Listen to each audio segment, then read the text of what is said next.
Hi hello education master YouTube ಚಾನಲ್ಗೆ ಸ್ವಾಗತ. ಇವತ್ತಿನ ಕ್ಲಾಸ್ನೊಳಗೆ ಏನು ನೋಡೋಣ ರೀ, ಅರ್ಥಶಾಸ್ತ್ರ ಕೆಸೆಟ್ ಪ್ರಶ್ನೆ ಪತ್ರಿಕೆ 3 2015 ನೋಡೋಣ ಬರ್ರಿ. ಫಸ್ಟ್ ಒನ್ ಏನು ಕೇಳಿದಾರೆ ಅಂದ್ರೆ, ಈ ಕೆಳಗಿನವುಗಳಲ್ಲಿ ಯಾವುದನ್ನು ಕೇಂದ್ರೀಕೃತ ಅನುಪಾತದೊಂದಿಗೆ ಗುರುತಿಸಲಾಗುತ್ತದೆ ಎಂಬುದನ್ನು ಕೇಳಿದ್ದಾರೆ ರೀ. ಎ ದ್ವಿಜನ ಸ್ವಾಮ್ಯ, ಬಿ ಸ್ವಾಮ್ಯಯುತ ಪೈಪೋಟಿ, ಸಿ ಏಕಸ್ವಾಮ್ಯ, ಡಿ ಕೆಲ ಜನ ಸ್ವಾಮ್ಯ.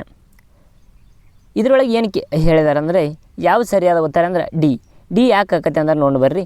ಕೆಲ ಜನ ಸ್ವಾಮ್ಯ ಕೇಂದ್ರೀಕೃತ ಅನುಪಾತವು ಒಂದು ಉದ್ಯಮದಲ್ಲಿ ಒಂದು ಪ್ರತ್ಯೇಕ ಕಂಪನಿಯು ಹೊಂದಿರುವ ಮಾರುಕಟ್ಟೆಯ ಪಾಲನ್ನು ಸೂಚಿಸುತ್ತದೆ. ಕೆಲ ಜನ ಸ್ವಾಮ್ಯ ಮಾರುಕಟ್ಟೆಯಲ್ಲಿ ಅತಿ ದೊಡ್ಡ 5 ಕಂಪ್ನಿಗಳನ್ನು ಮಾರುಕಟ್ಟೆಯ ಮಾರಾಟದಲ್ಲಿ 60%ಕ್ಕೂ ಅಧಿಕ ಪಾಲನ್ನು ಹೊಂದಿರುತ್ತವೆ.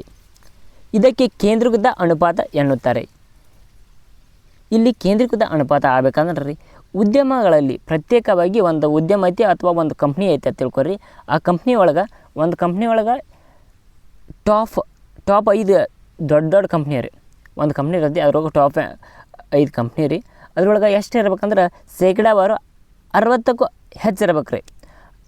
60ಕ್ಕೆ ಹೆಚ್ಚಿದ್ದು ಅಂದ್ರೆ ಆ ಕಂಪ್ನಿ ಒಳಗೆ ಅದನ್ನು ಏನಂತಾರೆ, ಕೇಂದ್ರೀಕೃತ ಅನುಪಾತ ಎಂದು ಕರಿತಾರೆ ರೀ.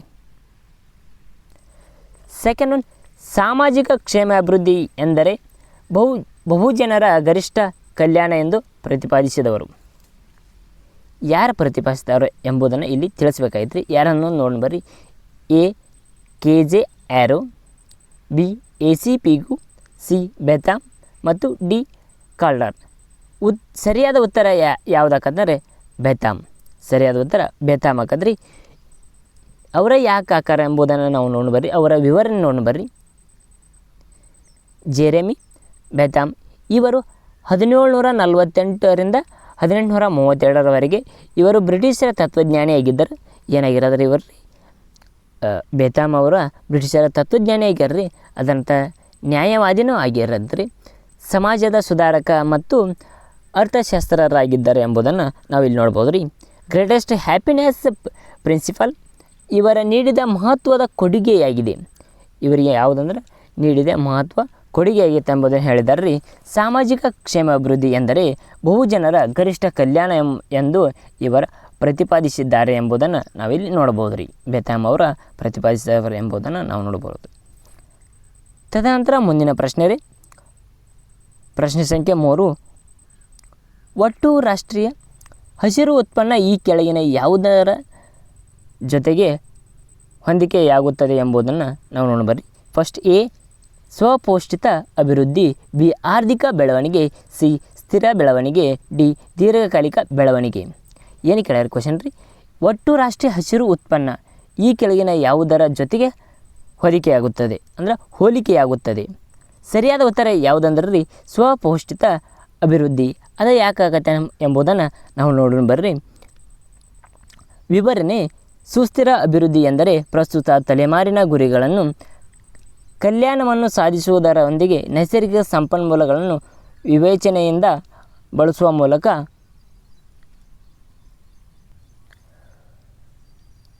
ಮುಂಬರುವ ಜನಾಂಗಗಳನ್ನು ತಮ್ಮ ಅಗತ್ಯಗಳಿಗೆ ವಂಚಿತರಾಗದಂತೆ ಕಾಳಜಿ ವಹಿಸುವುದಾಗಿದೆ. ಹಸಿರು GDPಯು ಒಂದು ಸೂಚ್ಯಂಕವಾಗಿದ್ದು, ಇದು ಪರಿಸರದ ಮೇಲೆ ಬೆಳವಣಿಗೆಯನ್ನು ಪರಿಣಾಮಗಳನ್ನು ಸಾಂಪ್ರದಾಯಿಕ GDPಗೆ ಸಂಬಂಧಿಸಿದಂತೆ ಅಧ್ಯಯನ ಮಾಡುತ್ತದೆ. ಇದು ತಾಪಮಾನ ಬದಲಾವಣೆಯ ಜೀವ ವೈವಿಧ್ಯವನ್ನು ನಷ್ಟ ಇತ್ಯಾದಿಗಳ ಮೇಲೆ ಹಣಕಾಸಿನ ಮೌಲ್ಯವನ್ನು ಮಾಪನ ಮಾಡುತ್ತದೆ ಎಂಬುದನ್ನು ಇಲ್ಲಿ ನೋಡಬಹುದು ರೀ. ಸ್ವಪೋಷಿತ ಅಭಿವೃದ್ಧಿಯು ಇದೇನು ಮಾಡ್ತೈತೆ ಅಂದ್ರೆ ರೀ, ಸೂಚಿತ ಅಭಿವೃದ್ಧಿ ಎಂದರೆ ಪ್ರಸ್ತುತ ತಲೆಮಾರಿನ ಗುರಿಗಳನ್ನು, ಅವರ ಹಳೆಯ ತಲೆಮಾರಿನ ಗುರಿಗಳನ್ನು ಮತ್ತು ನೈಸರ್ಗಿಕ ಸಂಪನ್ಮೂಲಗಳನ್ನು ವಿವೇಚನೆಯನ್ನು ಜನಾಂಗಗಳನ್ನು ಮತ್ತು ತಮ್ಮ ಅಗತ್ಯತೆಗಳನ್ನು ವಂಚಿತರಾಗಿರ್ತಾರೆ ನೋಡ್ರಿ, ವಂಚಿತರಾಗಿರ್ತಾರೆ ಅವರನ್ನು ಏನು ಮಾಡ್ತೈತೆ ಅಂದ್ರೆ ಕಾಳಜಿ ವಹಿಸುತ್ತದೆ. ತದನಂತರ ಹಸಿರು GDPಯು ಒಂದು ಸೂಚ್ಯಾಂಕವಾಗಿದೆ. ಇದರ ಹಸಿರು GDPಯು ಒಂದು ಸೂಚ್ಯಾಂಕವಾಗಿದೆ ಎಂಬುದನ್ನು ತಿಳಿಸ್ತಾರೆ. ಮತ್ತು GDPಯ ಸಂಬಂಧಿಸಿದಂತೆ ಅಧ್ಯಯನ ಮಾಡ್ತದೆ. ಈ GDP ಅದರ ಬಗ್ಗೆ ಏನಾಗೈತಿ ಎಂಬುದನ್ನು ತಿಳಿಬೇಕಾದ್ರೆ ಅದರ ಬಗ್ಗೆ ಅಧ್ಯಯನ ಮಾಡುತ್ತದೆ ಎಂಬುದನ್ನು ನಾವು ತಿಳಿಬೋದು ರೀ. ತದನಂತರ ಜೀವವೈವಿಧ್ಯ ನಷ್ಟ, ಜೀವವೈವಿಧ್ಯ ಮೇಲೆ ನಷ್ಟ ಯಾಕಾಗೈತಿ ಎಂಬುದನ್ನು ಲೆಕ್ಕಾಚಾರ ಮಾಡ್ತದೆ ರೀ. ಮತ್ತು ಅದನ್ನು ಸಂಬಂಧಿಸಿದಂತೆ ಅದರ ಬಗ್ಗೆ ಅಧ್ಯಯನ ಮಾಡ್ತೈತೆ ಎಂಬುದನ್ನು ನಾವು ನೋಡ್ಬೋದು ರೀ. ತದನಂತರ ಹಣಕಾಸಿನ ಮೌಲ್ಯಮಾಪನ ಮಾಡ್ತೈತೆ ಎಂಬುದನ್ನು ನಾವಿಲ್ಲಿ ತಿಳಿಸ್ಬೋದು ರೀ. ಯಾವುದಂದ್ರೆ ಆದರೆ ಸ್ವಪೋಷಿತ ಅಭಿವೃದ್ಧಿಯು ಇಷ್ಟೆಲ್ಲ ಮಾಹಿತಿಯನ್ನು ಒದಗಿಸ್ತೈತೆ ಎಂಬುದನ್ನು ನೋಡ್ಬರ್ರಿ. ಮುಂದಿನ ಪ್ರಶ್ನೆ 4. ಈ ಕೆಳಗಿನವುಗಳಲ್ಲಿ ಯಾವುದು ರೋಮರ್ ಮತ್ತು ಲೋಕಾಸ್ ಬೆಳವಣಿಗೆಯ ಮಾದರಿಯಾಗಿದೆ? ಲೋಮರ್ ಮತ್ತು ಲೋಕಾಸ್ ಬೆಳವಣಿಗೆಯಾಗಿದೆ. ಎ ನಿಯೋ ಕ್ಲಾಸಿಕಲ್ ಬೆಳವಣಿಗೆಯ ಮಾದರಿ, ಬಿ ಅಂತರ್ಗತ ಬೆಳವಣಿಗೆಯ ಮಾದರಿ, ಸಿ ನಿಯೋ ಲಿಬರ್ನ ಬೆಳವಣಿಗೆಯ ಮಾದರಿ, ಡಿ ಲಿಬರ್ನ ಬೆಳವಣಿಗೆಯ ಮಾದರಿ. ಇದರೊಳಗೆ ಸರಿಯಾದ ಉತ್ತರ ಯಾವುದಂದ್ರೆ ರೀ ಬಿ ಆಗಿರ್ತೈತಿ. ಇದರೊಳಗೆ ಸರಿಯಾದ ಉತ್ತರ ಬಿ ಹಾಕದ್ರಿ. ವಿವರಣೆ ನೋಡಿ ಬರ್ರಿ. ಯಾಕೆ ಬಿ ಆಕತಿ? ಅಂತರ್ಗತ ಬೆಳವಣಿಗೆಯ ಮಾದರಿ ಯಾಕೆ ಆಕತಿ ಎಂಬುದು ಸ್ವಲ್ಪ ಮಾಹಿತಿ ನೋಡಿ ಬರ್ರಿ. ಅದರದ್ದು ಅಂತರ್ಗತ ಬೆಳವಣಿಗೆಯ ಮಾದರಿಯು ಒಂದು ದೇಶದ ಮಾನವ ಬಂಡವಾಳದಲ್ಲಿ ಅಭಿವೃದ್ಧಿಯ ಆರ್ಥಿಕ ಬೆಳವಣಿಗೆಗೆ ಕಾರಣವಾಗುತ್ತದೆ. ಏಕೆಂದರೆ ಮಾನವನ ಬಂಡವಾಳದಲ್ಲಿ ಸುಧಾರಣೆ ಉಂಟಾದಾಗ ಹೊಸ ತಂತ್ರಜ್ಞಾನ ಪರಿಚಯಿಸಲ್ಪಡುವುದರಿಂದ ಉತ್ಪಾದನೆಯು ಪರಿಣಾಮಕಾರಿಯಾಗುತ್ತದೆ. ತದನಂತರ ಈ ಮಾದರಿಯನ್ನು ಪಾಲ್ ಮತ್ತು ರೋಮ್ ಮತ್ತು ರಾಬರ್ಟ್ ಲೋಕಾಸ್ ರವರ ನೀಡಿದ್ದಾರೆ ಎಂಬುದನ್ನು ಸೋಲೋ ಸ್ಪಾನ್ರವರ ನಿಯೋ ಕ್ಲಾಸಿಕಲ್ ಬೆಳವಣಿಗೆಯ ಮಾದರಿಯಲ್ಲಿ ಪ್ರತಿಪಾದಿಸಿದ್ದಾರೆ ಎಂಬುದನ್ನು ಹೌದು ಪ್ರತಿಕ್ರಿಯೆ ಅಭಿವೃದ್ಧಿಯಾಗಿದೆ ಎಂಬುದನ್ನು ಇಲ್ಲಿ ನಾವು ತಿಳಿಯಬಹುದು ರೀ. ಅಂತರ್ಗತ ಬೆಳವಣಿಗೆ ಮಾದರಿಯಲ್ಲಿ ಏನು ಮಾಡ್ತಾರೆ ಅಂದ್ರೆ ರೀ, ಅಂತರ್ಗತ ಬೆಳವಣಿಗೆಯಲ್ಲಿ ರೋಮರ್ ಮತ್ತು ಲೋಕಾಸ್ ರವರ ಬೆಳವಣಿಗೆ ಮಾದರಿ ಹೇಗೈತಿ ಅಂದರೆ ಎಂಬುದನ್ನು ನಾವು ನೋಡಿದಾಗ ರೀ, ಹೊಸ ತಂತ್ರಜ್ಞಾನಗಳ ಪರಿಚಯಿಸಲ್ಪಡುವುದರಿಂದ ಉತ್ಪಾದನೆ ಮತ್ತು ಅದು ಪರಿಣಾಮಕಾರಿಯಾಗುತ್ತದೆ ಎಂಬುದನ್ನು ಇವರು ಲೋಕಾಸ್ ರವರ ತಿಳಿಸಿದ್ದಾರೆ ಮತ್ತು ರೋಮನ್ ರವರು ತಿಳಿಸಿದ್ದಾರೆ ಎಂಬುದನ್ನು ನಾವು ಇಲ್ಲಿ ನೋಡ್ಬೋದು ರೀ. ತದನಂತರ ಮುಂದುವರೆದು 5 ವೇಗೋತ್ಕರ್ಷ ಹಾಗೂ ಗುಣಕದ ಸಂಯೋಜಿಕ ಪರಿಣಾಮವು. 5ನೇ ಪ್ರಶ್ನೆ ಯಾವುದು ರೀ?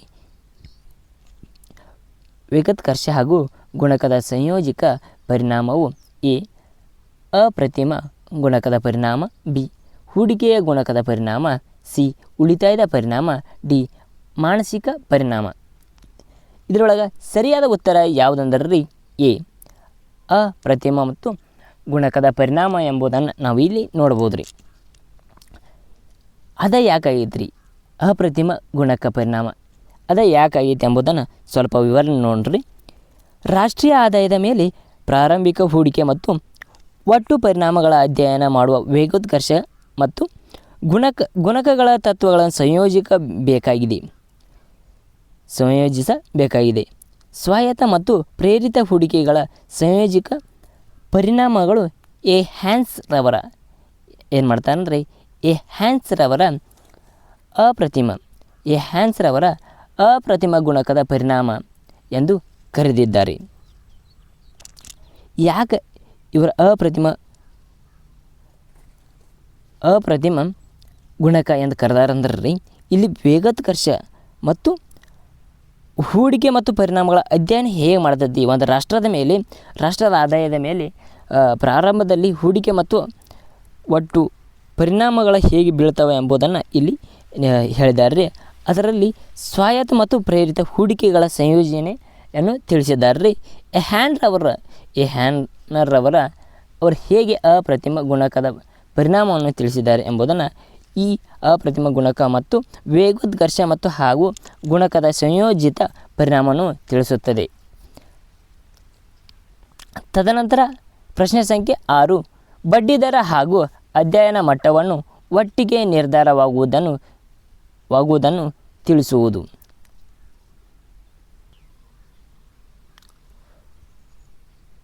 ಬಡ್ಡಿದರ ಹಾಗೂ ಅಧ್ಯಯದ ಮಟ್ಟವನ್ನು ಒಟ್ಟಿಗೆ ನಿರ್ಧಾರವಾಗುವುದನ್ನು ತಿಳಿಸುವುದು.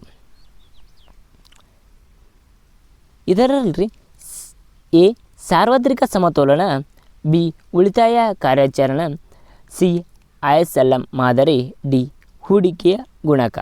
ಸರಿಯಾದ ಉತ್ತರ ಯಾವುದಂದ್ರೆ ರೀ ಸಿ ISLM ಮಾದರಿ. ಸಿ ISLM ಮಾದರಿ. ಇದೇ ಯಾಕಾಗೈತೆ ರೀ ISLM ಮಾದರಿ?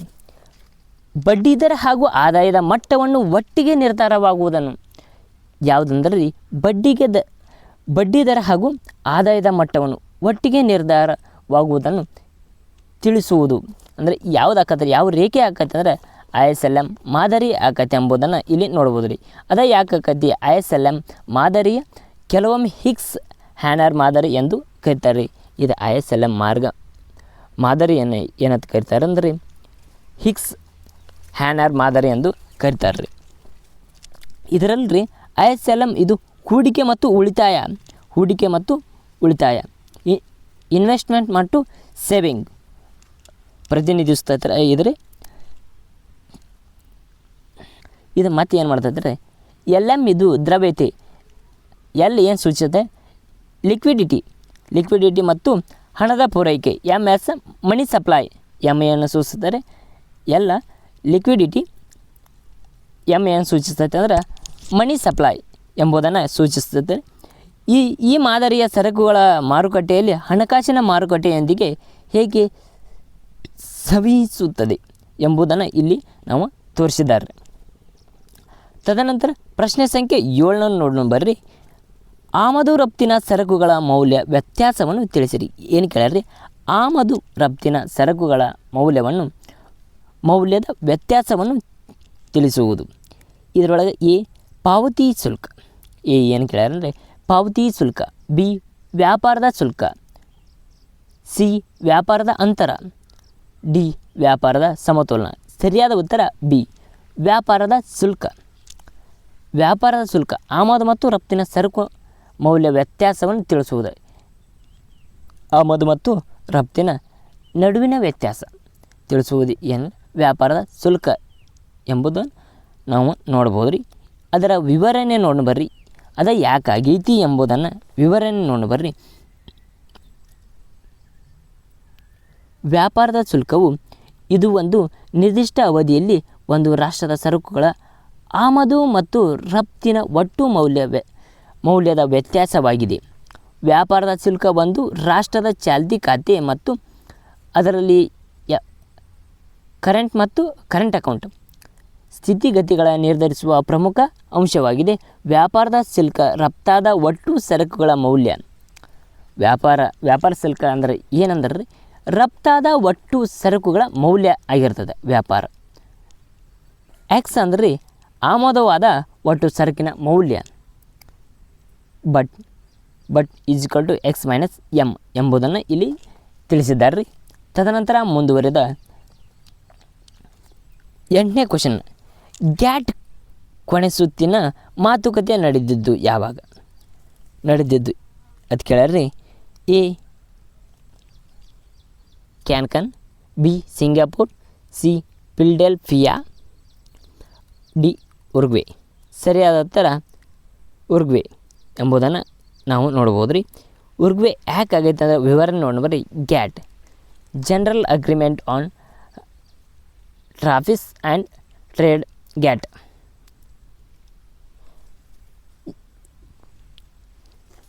ಎಂಟನೇ ಸುತ್ತಿನ ಮಾತುಕತೆ ಉರುಗ್ವೆ 1986ರಿಂದ 1933ರವರೆಗೆ ನಡೆದಿದ್ದು, ಇದರ ಪರಿಣಾಮವಾಗಿ 1 ಜನವರಿ 1995ರಂದು ವಿಶ್ವ ವ್ಯಾಪಾರ ಸಂಘಟನೆ WTO ಏನು ಮಾಡ್ತಂದರೆ ಗ್ಯಾಟ್ನ ಸ್ಥಾನದಲ್ಲಿ ಅಸ್ತಿತ್ವ ಬರ್ತೈತೆ ಎಂಬುದನ್ನು ನಾವು ನೋಡ್ಬೋದು ರೀ.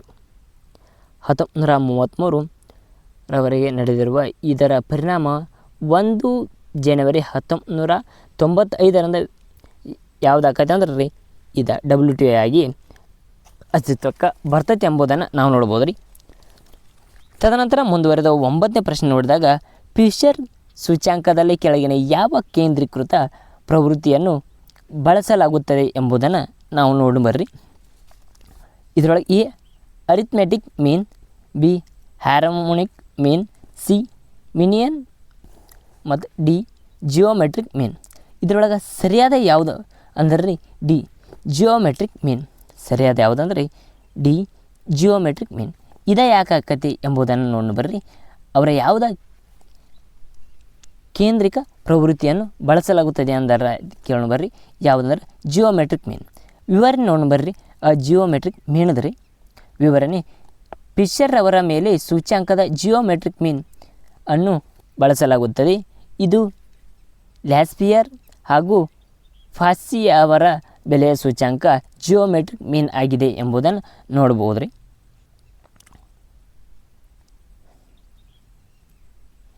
ಇಲ್ಲಿ ಸೂತ್ರ ಕೊಟ್ಟಾರ್ರಿ. ತದನಂತರ ಇಲ್ಲಿ P0 ಮತ್ತು Q0ಗಳ ಮೂಲಕ ವರ್ಷದಲ್ಲಿ ಸರಕಿನ ಬೆಲೆ ಮತ್ತು ಅನುಭೋಗಿಗಳೆಲ್ಲಾದ ಸರಕಿನ ಪ್ರಮಾಣವಾಗಿದೆ ಎಂಬುದನ್ನು ತಿಳಿಸಿದ್ದಾರೆ. ತದನಂತರ P1 ಮತ್ತು Q1ಗಳ ಪ್ರಸ್ತುತ ವರ್ಷದ ಸರಕಿನ ಬೆಲೆ ಮತ್ತು ಅನುಭೋಗಿಸಲಾಗದ ಸರಕಿನ ಪರಿಣಾಮವಾಗಿದೆ ಎಂಬುದನ್ನು ನಾವು ಇಲ್ಲಿ ನೋಡ್ಬೋದು ರೀ. ತದನಂತರ ಮುಂದುವರೆದು 10ನೇ ಪ್ರಶ್ನೆ ನೋಡಿದಾಗ ತೆರಿಗೆಯ ಅನುಪಾತವು ಯಾವುದನ್ನು ಸೂಚಿಸುತ್ತದೆ ಎಂದರೆ ಮಲ್ಟಿಪಲ್ ನೋಡ್ಬರಿ. ಎ ತೆರಿಗೆ ಆದಾಯ ಮೈನಸ್ ಒಟ್ಟು ರಾಷ್ಟ್ರೀಯ ಉತ್ಪನ್ನದ ಅನುಪಾತ. ಬಿ ತೆರಿಗೆ ಆದಾಯ ಮತ್ತು ನಿವ್ವಳ ಆದಾಯದ ಅನುಪಾತ. ಸಿ ತೆರಿಗೆ ಆದಾಯ ಮತ್ತು ಒಟ್ಟು ಆದಾಯದ ಅನುಪಾತ. ಡಿ ತೆರಿಗೆ ಆದಾಯ ಮತ್ತು ಲಾಭದ ಅನುಪಾತ. ಸರಿಯಾದ ಉತ್ತರ ಯಾವುದಾಕತ್ತೆ ಅಂದರೆ ಎ ತೆರಿಗೆ ಆದಾಯ ಮತ್ತು ಒಟ್ಟು ರಾಷ್ಟ್ರೀಯ ಉತ್ಪನ್ನದ ಅನುಪಾತ ಆಕತಿ ಎಂಬುದನ್ನು ನಾವು ನೋಡ್ಬರ್ರಿ. ಅದೇ ಯಾಕೆ ಆಕತ್ತಂದ್ರೆ ವಿವರಣೆ ತೆರಿಗೆ ಅನುಪಾತದಲ್ಲಿ ಟ್ಯಾಕ್ಸ್ ರೇಷಿಯೋ ತೆರಿಗೆ ಆದಾಯ ಮತ್ತು ಒಟ್ಟು ದೇಶೀಯ ಉತ್ಪನ್ನದ ಅನುಪಾತವನ್ನು ಸೂಚಿಸುತ್ತದೆ ಎಂಬುದನ್ನು ನಾವು ಇಲ್ಲಿ ತಿಳಿಬೋದು ರೀ. ತದನಂತರ ತೆರಿಗೆ ಅನುಪಾತವು ಈಜ್ವಲ್ ಟು ತೆರಿಗೆ ಆದಾಯದ ಉತ್ಪನ್ನ ಮತ್ತು ಡಿವೈಡೆಡ್ ಬೈ ಒಟ್ಟು ದೇಶೀಯ ಉತ್ಪನ್ನ. Tax ratio equal to tax revenue and GDP. ವಿಶ್ವ ಬ್ಯಾಂಕಿನ ಪ್ರಕಾರ ಇದು ಅನುಪಾತದ 15% ಅಥವಾ ಅದಕ್ಕಿಂತ ಹೆಚ್ಚಾಗಿದೆ. ಇದು ಆರ್ಥಿಕ ಬೆಳವಣಿಗೆ ಮತ್ತು ಬಡತನ ನಿರ್ಮೂಲನೆ ಸಹಾಯವಾಗಿದೆ. ಇದು ಏನಾಗೈತೆ ಅಂದರೆ ವಿಶ್ವ ಬ್ಯಾಂಕಿನ ಪ್ರಕಾರ ಎಷ್ಟು ಅಂದ್ರೆ 15% ರೀ. ಅದಕ್ಕಿಂತ ಹೆಚ್ಚಾದಂತೆ ಆರ್ಥಿಕ ಬೆಳವಣಿಗೆ ಮತ್ತು ಬಡತನ ನಿರ್ಮೂಲನೆ ಮಾಡ್ತೈತೆ ಎಂಬುದನ್ನು ಮಾಡಲು ಸಹಾಯವಾಗಿದೆ ಎಂಬುದನ್ನು ಇಲ್ಲಿ ತಿಳಿಸಿದ್ದಾರೆ ರೀ. ತದನಂತರ ಯಾವುದಂದರೆ 11ನೇ ಪ್ರಶ್ನೆ ಆಹಾರ ಭದ್ರತೆಯ ಮುಖ್ಯ ಉದ್ದೇಶ.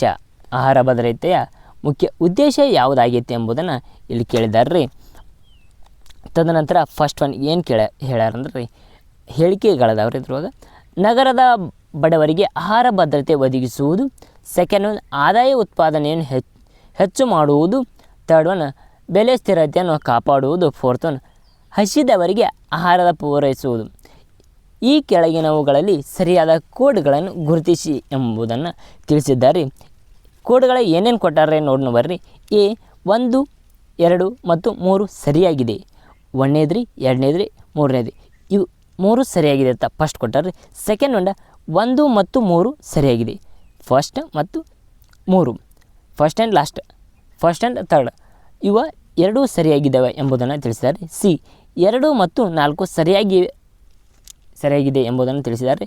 ಮತ್ತು ಡಿ ಏನು ಕೊಟ್ಟಾರೆ ಅಂದರೆ 4th ಸರಿಯಾಗಿದೆ. ಇದರೊಳಗೆ 3 ನೋಡಿದರೆ ಸರಿಯಾದ ಉತ್ತರ ಏನು ನೀಡಿದ್ದಾರೆ ಅಂದರೆ ರೀ ಡಿ ಹಸಿದವರಿಗೆ ಆಹಾರದ ಪೂರೈಸುವುದು ಎಂಬುದನ್ನು ಆಹಾರ ಭದ್ರತೆ ಮುಖ್ಯ ಉದ್ದೇಶವಾಗಿದೆ ಎಂಬುದನ್ನು ನಾವು ತಿಳಿಬೋದು ರೀ. ಡಿ ಹಸಿದವರಿಗೆ ಆಹಾರ ಪೂರೈಸುವುದು.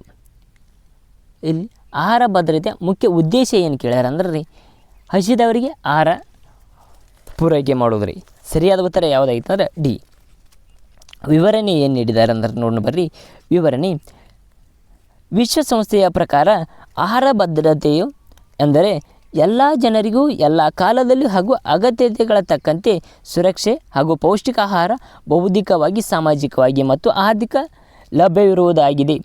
ಒಟ್ಟಿನಲ್ಲಿ ಹಸಿದವರಿಗೆ ಆಹಾರದ ಪೂರೈಕೆ ಗೌರ್ಮೆಂಟ್ ಸ್ಕೀಮ್ ಏನಂದ್ರೆ ಇದು ಹಸಿದವರಿಗೆ ಆಹಾರ ಪೂರೈಕೆ ಮಾಡುವುದು ಮತ್ತು ಅವರಿಗೆ ಪೌಷ್ಟಿಕ ಆಹಾರ ಮತ್ತು ಬೌದ್ಧಿಕವಾಗಿ ಮತ್ತು ಸಾಮಾಜಿಕವಾಗಿ ಮತ್ತು ಆರ್ಥಿಕ ಲಾಭವಾಗಿರುವುದು. ತದನಂತರ ಒಟ್ಟಿನಲ್ಲಿ ಅದರ ಉದ್ದೇಶ ಏನಾಗಿದೆ ಅಂದ್ರೆ ಹಸಿದವರಿಗೆ ಆಹಾರವನ್ನು ಪೂರೈಸುವುದಾಗಿದೆ ಎಂಬುದನ್ನು ನಾವು ಇಲ್ಲಿ ತಿಳಿಬೋದು ರೀ. ನೆಕ್ಸ್ಟ್ ಒನ್ 12ನೇ ಪ್ರಶ್ನೆ ನೋಡಿದಾಗ ರೀ ಪ್ರತಿಪಾದನೆ ಮತ್ತು ವಿವೇಚನೆ 2 ಕೊಟ್ಟಾರ್ರಿ. ಅದರ ಪ್ರತಿಪಾದನೆ ಎ n-m ತುಷ್ಟಿಗುಣ ಸೂಚ್ಯಾಂಕವು ಸಂಖ್ಯಾ ಸೂಚ್ಯಾಂಕ ಅಳತೆಯನ್ನು ಹೊಂದಿರುತ್ತದೆ. ವಿವೇಚನೆ ಏನು ಹೇಳ್ಯಾರಂದ್ರೆ ಆರ್ ವಿವೇಚನೆ ತುಷ್ಟಿ ಗುಣಮಾಪನ ವಿಧಾನವನ್ನು ಕ್ಲಾಸಿಕಲ್ ಸಂಖ್ಯಾ ಸೂಚ್ಯಾಂಕ ತುಷ್ಟಿ ಗುಣಮಾಪನ ವಿಧಾನಕ್ಕಿಂತ ಭಿನ್ನವಾಗಿದೆ. ಇದರೊಳಗೆ ಸರಿಯಾದ ಉತ್ತರ ಆರು ಸರಿ ಅಂತ ಕೇಳ್ಯಾರ್ರೆ. ಫಸ್ಟ್ ಒನ್ ಎ ಮತ್ತು ಆರ್ ಎರಡೂ ಸರಿಯಾಗಿವೆ, ಆದರೆ ಆರ್ ಮತ್ತು ಎ ಸರಿಯಾದ ಉತ್ತರವಲ್ಲ ಎಂಬುದನ್ನು ನೋಡಿದವರು. ಬಿ ಎ ಮತ್ತು ಆರ್ ಎರಡೂ ಸರಿಯಾಗಿವೆ ಮತ್ತು ಆರ್ ಮತ್ತು ಎ ಸರಿಯಾದ ವಿವರಣೆಯಾಗಿದೆ ಎಂಬುದನ್ನು ನೋಡ್ಬೋದು. ಸಿ ಎ ಸರಿಯಾಗಿದೆ ಹಾಗೂ ಆರ್ ಕೂಡ ಸರಿಯಲ್ಲ. ಡಿ ಎ ಸರಿಯಾಗಿಲ್ಲ ಆದರೆ ಆರ್ ಸರಿಯಾಗಿದೆ ಎಂಬುದನ್ನು ನೋಡ್ಬೋದು. ಇದರೊಳಗೆ ಸರಿಯಾದ ಉತ್ತರ ಯಾವುದಾಕತ್ತೆ ಅಂದರೆ ಸರಿಯಾದ ಉತ್ತರ ಬಿ ಆಕೈತೆ ನೋಡ್ರಿ. ಯಾಕೆ ಬಿ ಆಕೈತೆ ಅಂದರೆ ಎ ಮತ್ತು ಆರ್ ಎರಡೂ ಸರಿಯಾಗಿವೆ. ಎ ಮತ್ತು ಆರ್ ಎರಡೂ ಸರಿಯಾಗಿವೆ ಮತ್ತು ಆರ್ ಮತ್ತು ಎ ಸರಿಯಾದ ವಿವರಣೆಯಲ್ಲ ಎಂಬುದನ್ನು ನಾವು ಇಲ್ಲಿ ನೋಡ್ಬೋದು ನೋಡ್ರಿ. ಎ ಮತ್ತು ಆರ್ ಎರಡೂ ಸರಿಯಾಗಿವೆ ಮತ್ತು ಆರ್ ಎ ಸರಿಯಾದ ವಿವರಣೆಯಾಗಿದೆ ಎಂಬುದನ್ನು ನಾವು ಇಲ್ಲಿ ತಿಳಿಬೋದು ರೀ. ತದನಂತರ ಅದು ಯಾಕಾಗೈತಿ ಮತ್ತು ಅದರ ವಿವರಣೆ ಏನು ಎಂಬುದನ್ನು ನಾವು ನೋಡಬರ್ರಿ. ವಿವರಣೆ ವಾನ್ ಮ್ಯೂಮಾನ್ ಮತ್ತು ಮೊರ್ಗ್ಲೆನ್ ಸ್ಟನ್ಸ್ ತುಷ್ಟಿಗುಣ ಸೂಚ್ಯಾಂಕ 1944ರಲ್ಲಿ theory of game and economics behavior ಎಂಬುದನ್ನು ಪರಿಚಯಿಸಿದ್ದಾರೆ. ಇದು ಹಣದ ಸೀಮಾಂತ ತುಷ್ಟಿಗುಣ ಹೆಚ್ಚಳದ ಉಂಟಾಗುತ್ತದೆ. ಹಣದ ಸೀಮಾಂತ ತುಷ್ಟಿಗುಣ ಏನಾಗದ್ರಿ ಹೆಚ್ಚಳ ಉಂಟಾಗುತ್ತದೆ. ತದನಂತರ ಕಡಿತ ಉಂಟಾಗುತ್ತದೆ ಎಂಬುದನ್ನು ತಿಳಿಸುವುದಿಲ್ಲವಾದ್ದರಿಂದ ಇದು ಅಪೂರ್ಣವಾಗಿದೆ. ಇದೇನಾಗಿದೆ ಅಪೂರ್ಣವಾಗಿದೆ. ಇದು ಸರಿಯಾದ ಅಲ್ರಿ, ಪೂರ್ಣ ಆಗಿಲ್ಲ, ಅಪೂರ್ಣವಾಗಿದೆ ಎಂಬುದನ್ನು ತಿಳಿಸಿದ್ದಾರೆ. ತುಷ್ಟಿಗುಣವನ್ನು ಮಾಪನ ಮಾಡುವಾಗ ಇಲ್ಲಿ ಅನುಭೋಗಿಯ ಅಪಾಯಕಾರಿಯ ಆಯ್ಕೆ ವಿಶ್ಲೇಷಿಸಲಾಗುತ್ತದೆ. ಆದರೆ ಇದು ನಿಯೋಕ್ಲಾಸಿಕಲ್ ಸಂಖ್ಯಾಸೂಚಕ ತುಷ್ಟಿಗುಣ ಮಾಪನ ವಿಧಾನಕ್ಕಿಂತ ಭಿನ್ನವಾಗಿದೆ. ಇದು ಸರಿಯೂ ಆಗಿಲ್ಲ ಅಂತಾರೆ, ಅಪೂರ್ಣ ಆಗೈತಿ. ಇದು ಭಿನ್ನವಾಗೈತೆ ಅಂದರೆ ಭಿನ್ನ ಅಂದರೆ ಸೇಮ್ ಇಲ್ಲ ಅಂತಾರೆ, ಬೇರೆ ಆಗೈತೆ ಎಂಬುದನ್ನು ಇಲ್ಲಿ ಅವರು ನೀಡಿದ್ದಾರೆ. ತದನಂತರ 13ನೇ ಪ್ರಶ್ನೆ ಮುಂದುವರೆದನ್ನು ನಾವು ನೋಡಿದಾಗ್ರಿ, ಕೆಳಗಿನ ಅರ್ಥಶಾಸ್ತ್ರದ ಕಾಲಾನುಕ್ರಮದಲ್ಲಿ ತಿಳಿಸಿರಿ.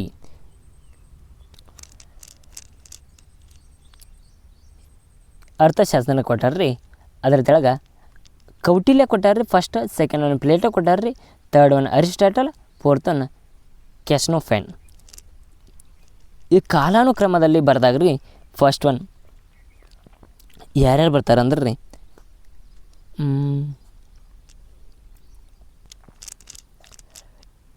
Kautilya, Plato, Aristotle, ಕ್ಯಾಸ್ನೋಫೈನ್. ಇದರೊಳಗೆ ಸರಿಯಾದ ಉತ್ತರ ಯಾವುದಂದ್ರೆ ರೀ ಬಿ ಆಕೈತೆ ರೀ. ಸೆಕೆಂಡ್ ಫಸ್ಟ್ ಯಾರು ಬರ್ತಾರಂದರೆ ಪ್ಲೇಟೋ, ತದನಂತರ ಯಾರು ಬರ್ತಾರಂದ್ರೆ ಅರಿಸ್ಟಾಟಲ್, ತದನಂತರ ಕ್ಯಾಸ್ನೋಫೈನ್ ಮತ್ತು ಲಾಸ್ಟಿಗೆ ಯಾರು ಬರ್ತಾರೆ ಕೌಟಿಲ್ಯ ಬರ್ತಾರೆ ರೀ. ಇದರ ವಿವರಣೆ ನೋಡ್ಬೇಕಾದ್ರೆ ಯಾರ್ಯಾರು ಬರ್ತಾರಂದ್ರೆ ಫಸ್ಟ್ ಕೊನೆ ಪ್ಲೇಟೋ ಅವರು. ಯಾವಾಗ ರೀ ಕ್ರಿಸ್ತಪೂರ್ವ 427 ರೀ ಪ್ಲೇಟೋ ಅವರು. 427 ಪ್ಲೇಟೋ. ಅಲ್ಲಿಂದ ಪ್ಲೇಟೋ ಅವರ 347 ರಿಪಬ್ಲಿಕ್ ಇವರ ಪ್ರಸಿದ್ಧ ಕೃತಿ ಬರೀತಾರೆ ರೀ. ತದನಂತರ ಅರಿಸ್ಟಾಟಲ್ ಬರ್ತಾರೆ, ಸಹ ಒಬ್ಬ ಗ್ರೀಕ್ ತತ್ವಜ್ಞಾನಿಯಾಗಿರ್ತಾರೆ. ಇವರು ಪ್ಲೇಟೋ ಅವರ ಶಿಷ್ಯರಾಗಿರ್ತಾರೆ. ಇವರ ಕಾಲ ಕ್ರಿಸ್ತಪೂರ್ವ 384 ಮತ್ತು 322ರವರೆಗೆ. ಕ್ಯಾಸ್ನೋಫೈನ್ ಇವರು ಗ್ರೀಕ್ ಅರ್ಥಶಾಸ್ತ್ರ ಆಗಿರ್ತಾರೆ, ಗ್ರೀಕರ ಇತಿಹಾಸದ ತಜ್ಞರಾಗಿರ್ತಾರೆ.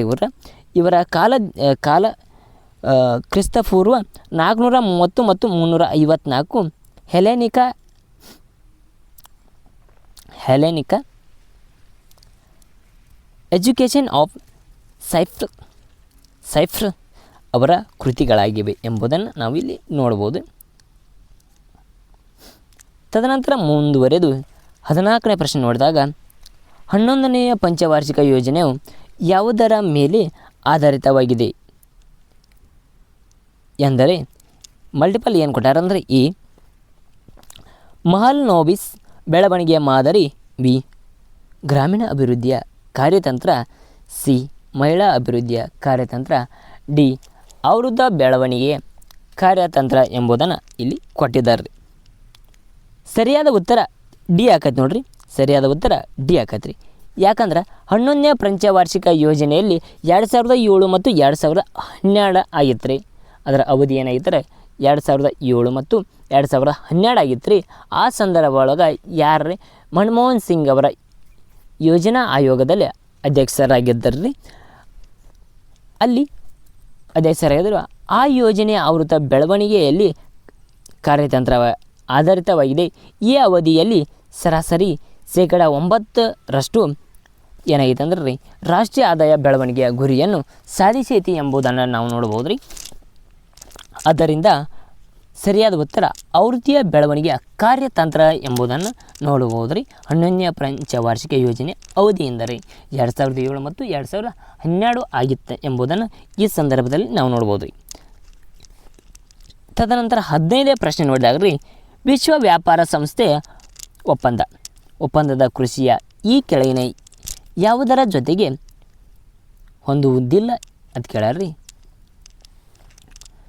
ವಿಶ್ವ ವ್ಯಾಪಾರ ಸಂಸ್ಥೆಯ ಒಪ್ಪಂದದಲ್ಲಿ ಕೃಷಿಯು ಈ ಕೆಳಗಿನ ಯಾವುದರ ಜೊತೆಗೆ ಹೊಂದುವುದಿಲ್ಲ ಅಂತ ಕೇಳ್ರಿ.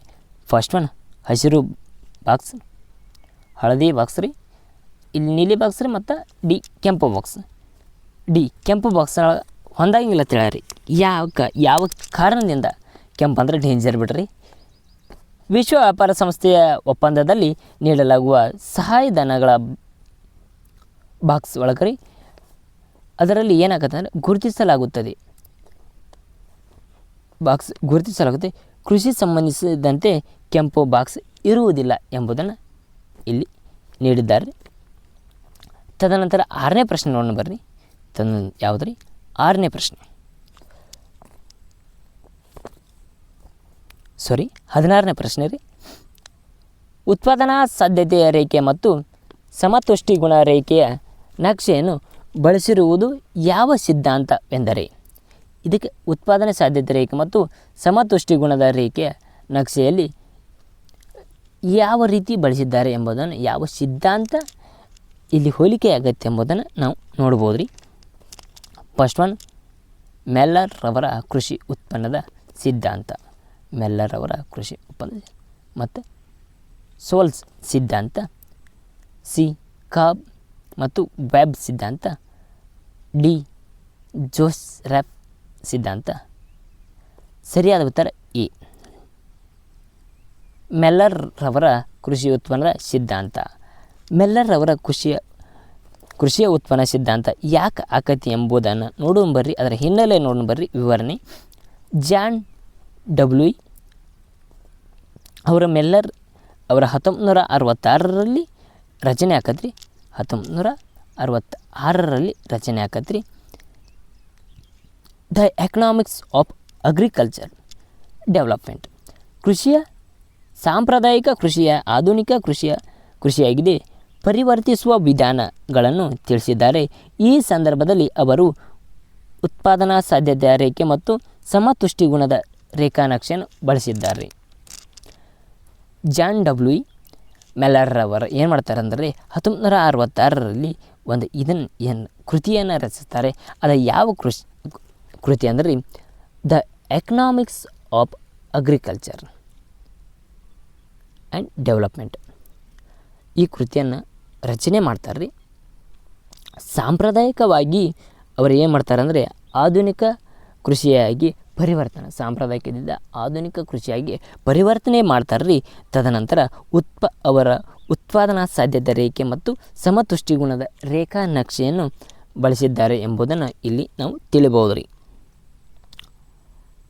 ತದನಂತರ 17ನೇ ಪ್ರಶ್ನೆ ನೋಡಿದಾಗ ರೀ, ಸಮಗ್ರ ಶಿಶು ಅಭಿವೃದ್ಧಿ ಯೋಜನೆಯ ಪ್ರಾಯೋಜಕರು ಯಾವುದಂದ್ರೆ ಇದರೊಳಗೆ ಎ ರಾಜ್ಯ ಸರ್ಕಾರ, ಬಿ ಸ್ಥಳೀಯ ಸರ್ಕಾರ, ಸಿ ಕೇಂದ್ರೀಯ ಸರ್ಕಾರ, ಡಿ ಸಹಕಾರಿ ಸಂಸ್ಥೆಗಳು. ಸರಿಯಾದ ಉತ್ತರ ಕೇಂದ್ರ ಸರ್ಕಾರ. ಕೇಂದ್ರ ಸರ್ಕಾರ ಯಾಕಾಕತ್ತೆ ಅಂದ್ರೆ ರೀ 1975ರಲ್ಲಿ ಜಾರಿಗೆ ಬಂದ ಸಮಗ್ರ ಶಿಶು ಅಭಿವೃದ್ಧಿ ಯೋಜನೆ ಮತ್ತು ಪ್ರಾಯೋಜಕರ ಕೇಂದ್ರೀಯ ಸರ್ಕಾರವಾಗಿದ್ದು ಇದು ರಾಜ್ಯ ಮತ್ತು ಕೇಂದ್ರಾಡಳಿತ ಪ್ರದೇಶಗಳಲ್ಲಿ ಜಾರಿಗೆ ತರಲಾಗಿದೆ. ಇದು 6 ವರ್ಷದೊಳಗಿನ ಮಕ್ಕಳು ಮತ್ತು ಅವರ ತಾಯಂದಿರಿಗೆ ಪೌಷ್ಟಿಕ ಆಹಾರ ಮಕ್ಕಳಿಗೆ ಮತ್ತು ಅವರ ತಾಯಂದಿರಿಗೆ ಪೌಷ್ಟಿಕ ಆಹಾರ ಮತ್ತು ಪೂರ್ವ ಪ್ರಾಥಮಿಕ ಶಾಲೆಗಳು ಮತ್ತು ಶಿಕ್ಷಣ ಪ್ರಾಥಮಿಕ ಶಾಲೆಗಳನ್ನು ಇತ್ಯಾದಿಗಳನ್ನು ಸರ್ಕಾರ ಒದಗಿಸ್ತೈತೆ ಎಂಬುದನ್ನು ನಾವು ನೋಡ್ಬೋದು ರೀ. ಇದರಲ್ಲಿ ಯಾಕಂದ್ರೆ ಕೇಂದ್ರ ಸರ್ಕಾರ ನೀಡ್ತೈತೆ ಅಂದ್ರೆ ಕೇಂದ್ರ ಸರ್ಕಾರ ಹಾಕೈತ್ರಿ. ಆದ್ದರಿಂದ ಸರಿಯಾದ ಉತ್ತರ ಸಿ ಎಂಬುದನ್ನು ನಾವು ನೋಡ್ಬೋದು ರೀ.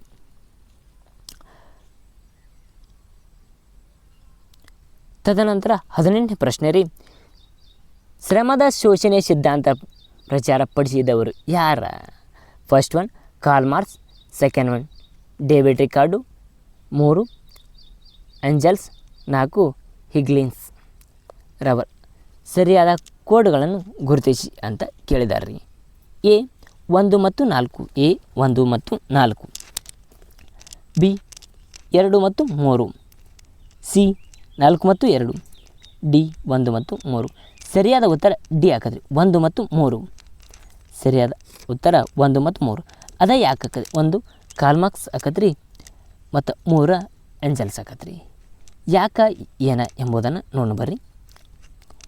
ಯಾಕಂದ್ರೆ ಶ್ರಮದ ಶೋಷಣೆ ಸಿದ್ಧಾಂತವು ಯಾರು ಮಾಡ್ತಾರಂದ್ರೆ ಕಾರ್ಲ್ ಮಾರ್ಕ್ಸ್ ಅವರು ಮಾಡ್ತಾರೆ ರೀ. ಯಾರಂದ್ರೆ ಶ್ರಮದ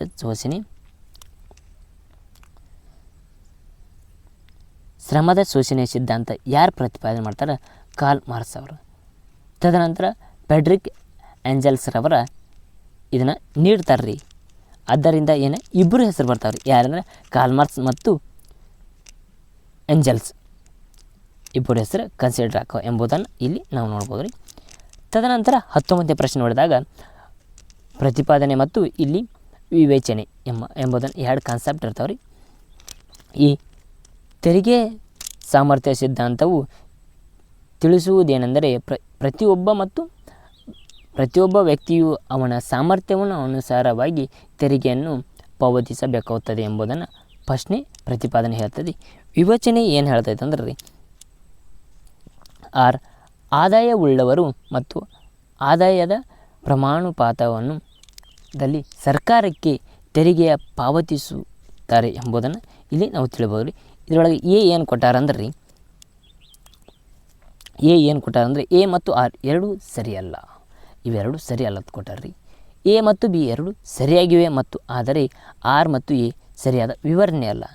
ಇದು ಸರಿಯಾಗಿರ್ತೈತೆ ಸರಿಯಾಯ್ತಂದರೆ ಆದ್ರೆ ಏನರ ವಿವರಣೆ ಸರಿಯಾಗಿಲ್ಲ ಎಂಬುದನ್ನು ನೀಡಿದ್ದಾರೆ. ಸಿ ಏನು ಹೇಳ್ತಂದರೆ ಎ ಸರಿಯಾಗಿಲ್ಲ ಆದರೆ ಆರ್ ಸರಿಯಾಗಿದೆ. ಇಲ್ಲಿ ಎ ಸರಿಯಾಗಿಲ್ಲ, ತದನಂತರ ಆರ್ ಸರಿಯಾಗಿದೆ ಎಂಬುದನ್ನು ಹೇಳ್ತಿದ್ರಿ. ಡಿ ಎ ಸರಿಯಾಗಿದೆ ಆದರೆ ಆರ್ ಸರಿಯಾದ ಕಾರಣವಲ್ಲ. ಇದಕ್ಕೆ ಸರಿಯಾದ ಉತ್ತರ ಯಾವುದಂದರೆ ಬಿ, ಎ ಮತ್ತು ಆರ್ ಎರಡೂ ಸರಿಯಾಗಿವೆ. ಎ ಮತ್ತು ಆರ್ ಎರಡೂ ಸರಿಯೇ ಮತ್ತು ಆರ್ ಮತ್ತು ಎ ಯ ಸರಿಯಾದ ವಿವರಣೆಯಲ್ಲ. ಏನತ್ರಿ ಅದರ ಸರಿಯಾದ ವಿವರಣೆಯಲ್ಲ ಎಂಬುದನ್ನು ನಾವು ಇಲ್ಲಿ ನೋಡ್ಬೋದು ರೀ. ಯಾಕೆ ಅದು ಹಾಕದ್ರಿ? ಎ ಮತ್ತು ಆರ್ ಎರಡೂ ಸರಿಯಾಗಿವೆ ಆದರೆ ಆರ್ ಮತ್ತು ಎ ಸರಿಯಾದ ವಿವರಣೆಯಾಗಿಲ್ಲ. ಯಾಕೆ ಆಗಿಲ್ಲರಿ ಎಂಬುದನ್ನು ನೋಡೋಣ ಬರ್ರಿ. ತೆರಿಗೆ ಸಾಮರ್ಥ್ಯ ಸಿದ್ಧಾಂತವು ಪ್ರಗತಿಪರ ತೆರಿಗೆ ವ್ಯವಸ್ಥೆಯ ಪೂರಕವಾಗಿದ್ದು, ಇದರ ಪ್ರಕಾರ ಪ್ರತಿಯೊಬ್ಬ ವ್ಯಕ್ತಿಯು ಅವನ ಸಾಮರ್ಥ್ಯಕ್ಕೆ ತಕ್ಕಂತೆ ತೆರಿಗೆಯನ್ನು ಭರಿಸಲು ಅವಕಾಶವಿರುತ್ತದೆ.